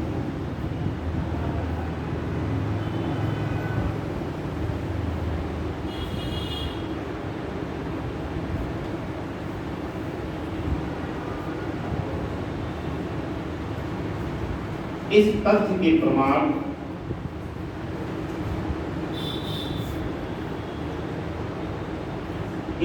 के प्रमाण शिवालिक पर्वतमाला की निरंतरता, शिवालिक पर्वतमाला मतलब शिवालिक श्रृंखला की निरंतरता, इस तथ्य के प्रमाण शिवालिक श्रृंखला की निरंतरता सरोवरी उद्गम, सरोवरी उद्गम, शिवालिक श्रृंखला की निरंतरता। तो ये शिवालिक जो श्रृंखला है वो एक स्थान से दूसरे स्थान से निरंतर रूप में है, कहीं कटी फटी नहीं। तो इस बात का ही प्रमाण है। अभी समझाते हैं पूरी बात, अभी लिख लो। शिवालिक की निरंतरता, आगे क्या बोले हैं? सरोवरी सरोवरी उद्गम तथा जलोढ़ की उपस्थिति इस बात की पुष्टि करती है।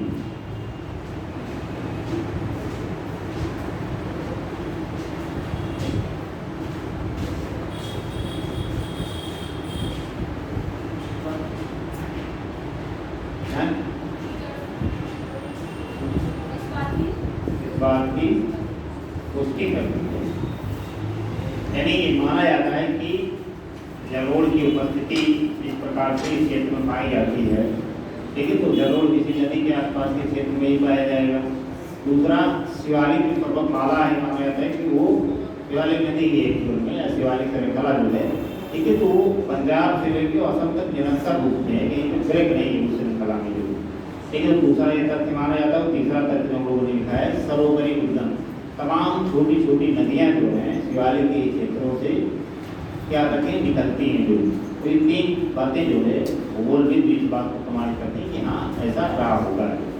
ठीक है, अब जब हिमालय का निर्माण हुआ, ठीक है, और श्रृंखलाओं उसके मध्य हिमालय, लघु हिमालय, ट्रांस हिमालय तो पहले स्थायी, लेकिन इन सारी श्रृंखलाओं का निर्माण हो तो शिवालिक जो नदी थी वो तीन भागों में बन गई, तीन नदी तंत्रों में विभाजित हो गई। पहला सिंधु नदी तंत्र, दूसरा गंगा नदी तक और तीसरा ब्रह्मपुत्र नदी तक।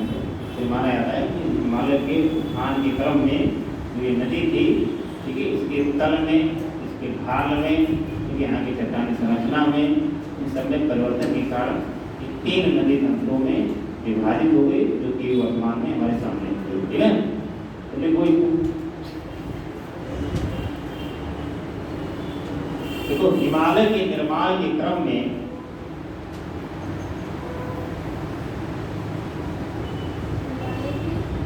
हिमालय के निर्माण के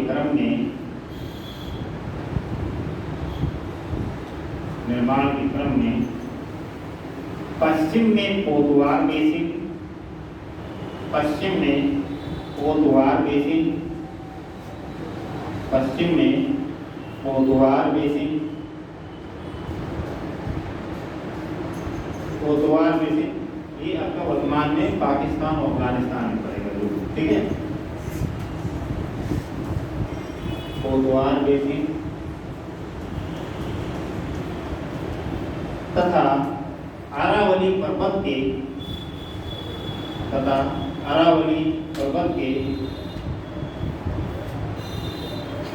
पुनरुत्थान के कारण पोद्वार बेसिन तथा अरावली के पुनरुत्थान के कारण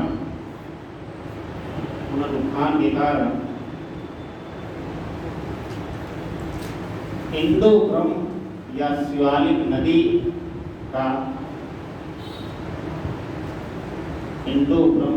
शिवालिक नदी का परशाखीकरण प्रारंभ हुआ।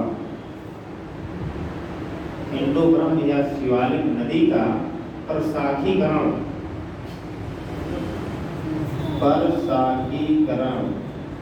अरे भी तो लोग बताएंगे भाई, धैर्य नहीं है।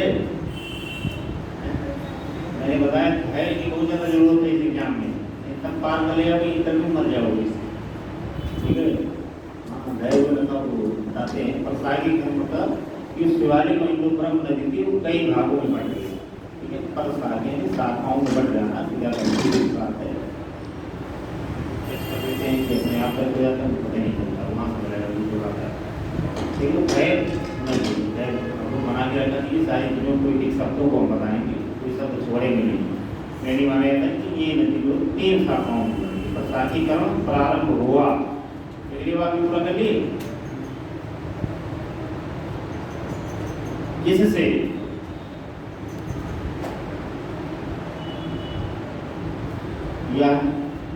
इससे यहाँ पर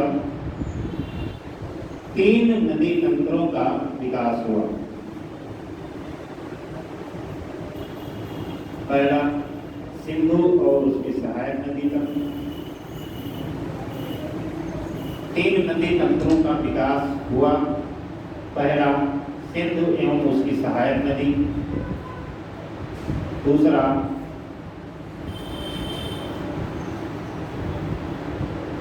गंगा नदी तंत्र, गंगा एवं सहायक नदी में गंगा नदी तंत्र को बताते हैं। ब्रह्मपुत्र एवं उसकी सहायक नदी तंत्र, ब्रह्मपुत्र एवं उसकी सहायक नदी तंत्र। ठीक है, अब इसमें एक एक तंत्र का हम लोग अध्ययन करेंगे। भाई पहले सिंधु नदी तंत्र, फिर गंगा नदी तंत्र और उसके बाद ब्रह्मपुत्र नदी तंत्र। ठीक है, तो ये हो गया। अब इसके बाद प्रायद्वीपीय नदियों को भी इस संदर्भ में हम लोग देखेंगे, वहाँ की नदियाँ कैसे उत्पन्न हुई, कैसे पुनरुत्थान हुआ, और उसके बाद में वहाँ की नदियों का भी हम लोग जिक्र करेंगे। फिर दोनों नदियों में अंतर देख लेंगे, कौन कौन से अंतर हैं। इसके बाद में 3 बातें हम लोग देखेंगे। पहला नदी जोड़ों परियोजना, दूसरा नदी जल विवाद, और तीसरा आप लोग देखेंगे नदियों की सफाई। ठीक है, तो Ganga action plan, Yamuna action plan, Namami Gange परियोजना। ठीक है, तो ये सब प्रश्न बनने वाले टॉपिक आपके रहेंगे। जो मुद्दे हैं वो आगे से प्रश्न बनेंगे, वो यही है कि भारत में कई प्रयासों के बावजूद नदियों की सफाई व्यवहारिक रूप नहीं ले पाई। इसके कारणों का उल्लेख कीजिए। सरकार ने 2015 में एक योजना स्टार्ट की, नमामि गंगे प्रोजेक्ट। 15 में तो स्टार्ट की, 14 में स्टार्ट की, 14 में स्टार्ट किया गया। इसमें शिक्षा बजट तैयार किया गया कि नमामि गंगे योजना में ऐसा करते हैं कि गंगा और उसकी सहायक नदियाँ जो है उसमें हम तमाम साफ सफाई करवाएंगे, क्योंकि वो धरातल में नहीं उतरती। इसी प्रकार से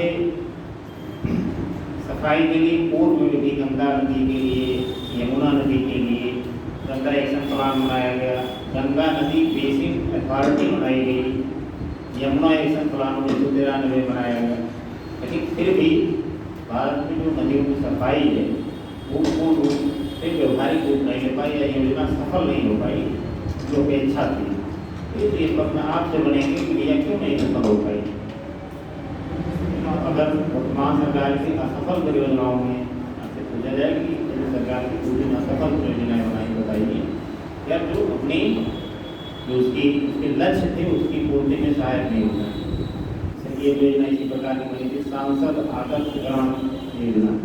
अब वो जानते हैं कि नहीं जानते हैं, प्रत्येक सांसद जो है अपने जिले के 2-3 गाँव को गोद लेगा। गोद लेगा मतलब कि गोद में खिलाएगा नहीं।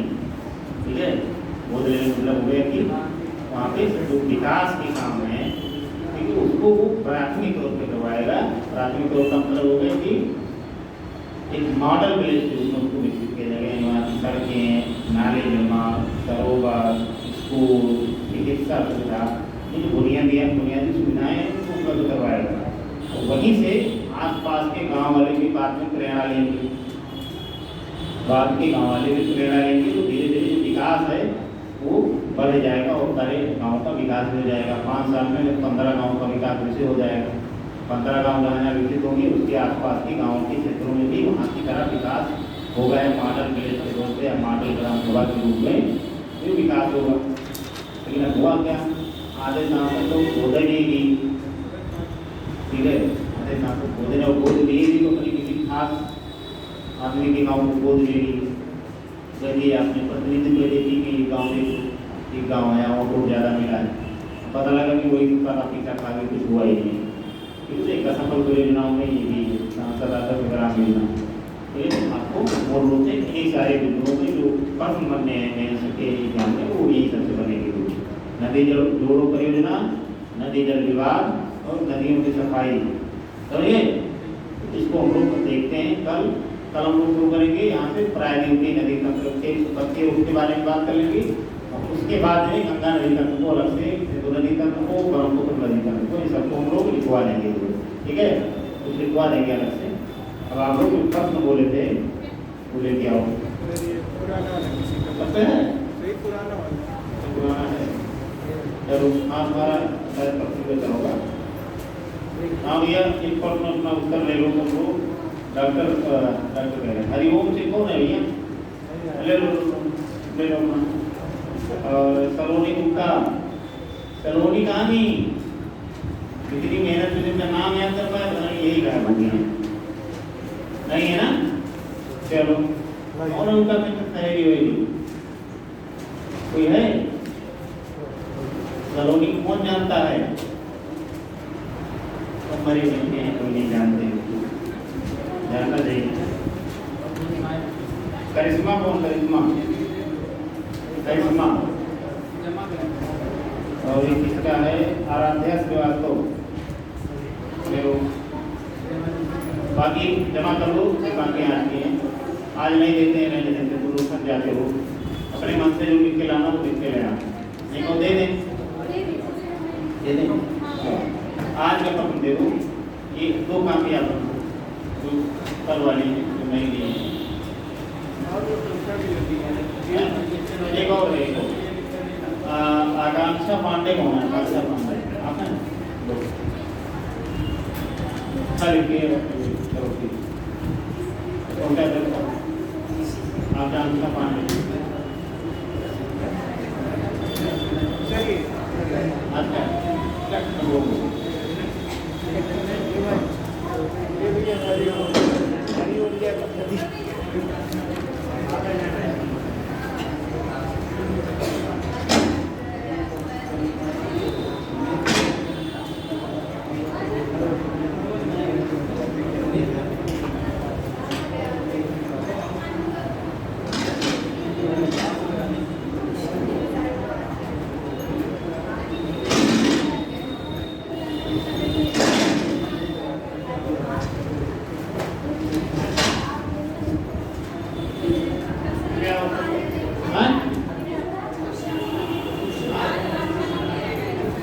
अपने मन से लिख लो। हाँ ये लिख लो।